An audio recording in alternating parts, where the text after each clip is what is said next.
Ba't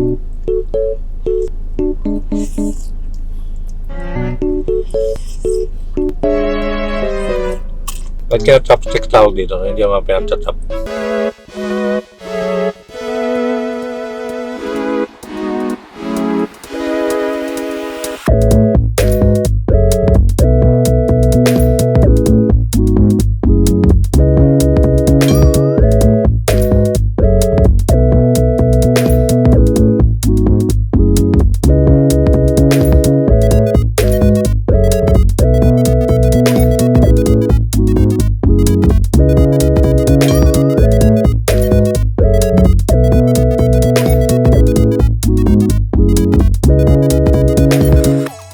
Try natin yung bago nilang Karamiso udon.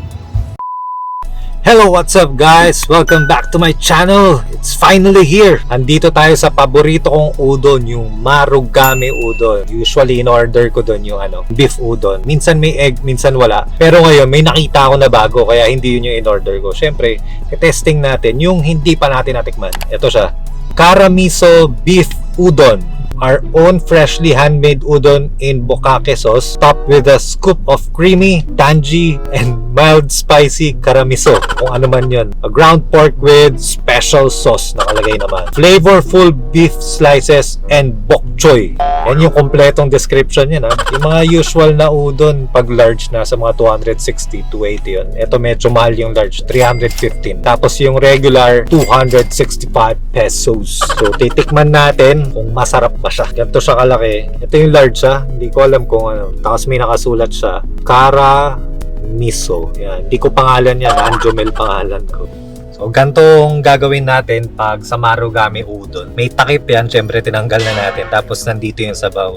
Itong udon na to usually, onti lang yung sabaw nila. Kaya sakto lang siya. Yan lang. Tatanggalin mo yan.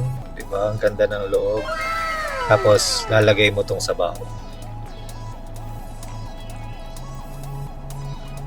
Yan, di ba? Sarap tingnan. May kasama nga pala to na special spring onion. So pag umorder kayo ng mga to, ng mga udon, lagi naman siya may kasama nun. Spring onion, pati to.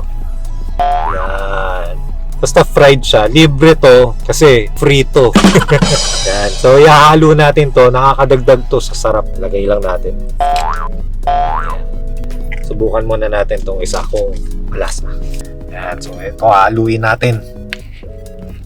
Ang dami niyang daming beef and pork. Hindi ko na nga ma-determine kung ano yung beef pati kung ano yung pork. Pork in ground. Oh, yung pork yung nasa ground. Joke lang. Yung ground yan. Yan siya.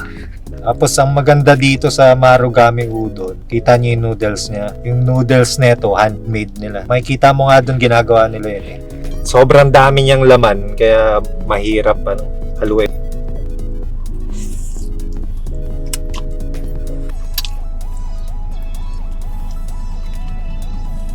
Sarap din.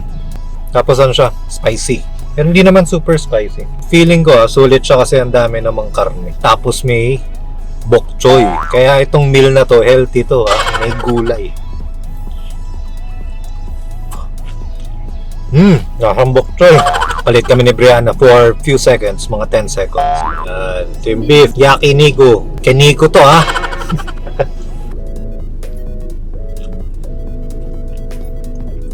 Ito may rice. Sarap talaga magluto yung sa Marugame udon. Malasa kasi yung mga timpla nila. Tapos meron pa sila doon mga tempura, karage. Tapos iba-iba yung meron pang nakabalot sa seaweed. Pero sakto lang na overloaded to kasi yung price niya rin overloaded. Pero busog ka na naman dito. Dahil na to buong meal na. Ako hindi ako nag-breakfast. Ito yung breakfast and lunch. So parang 150 lang per meal.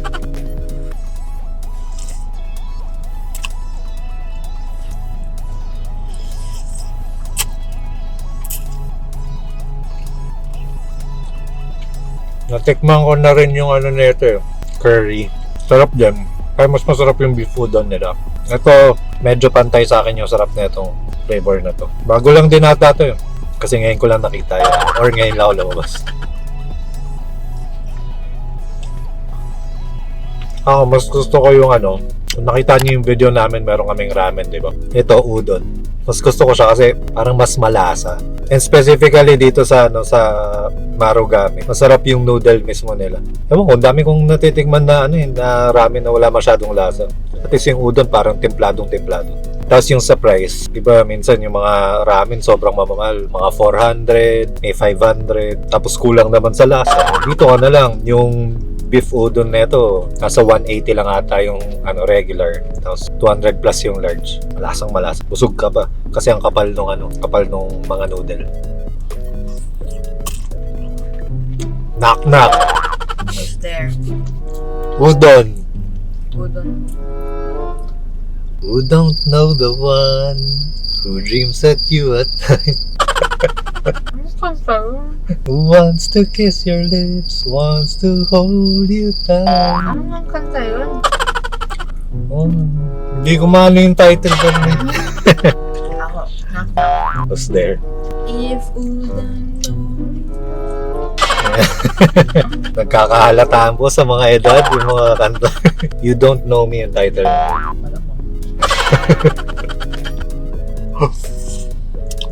Kayo, alam niyo ba yung title ng udon na yun? Ang sarap talaga ng Marugame udon. Tikman nyo to bago, baka bigla nilang tanggalin. Wala na kayong chance at tikman. At hindi to kahit yung beef udon lang. Yun yung pinaka nagpa-convince sa akin na masarap yung udon ng Marugame. Yung beef udon. May choice kayo nun, pwedeng yung lagyan ng egg or pwedeng walang egg. Nakakaburog to.